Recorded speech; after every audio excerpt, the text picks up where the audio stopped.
الشخير أثناء النوم هو صوت مزعج يحدث عندما يتعرض مجرى الهواء في الحلق للاهتزاز.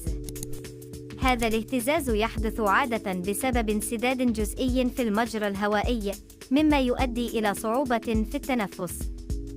من الأسباب الشائعة للشخير الوزن الزائد، انسداد الأنف، أو حتى وضعية النوم.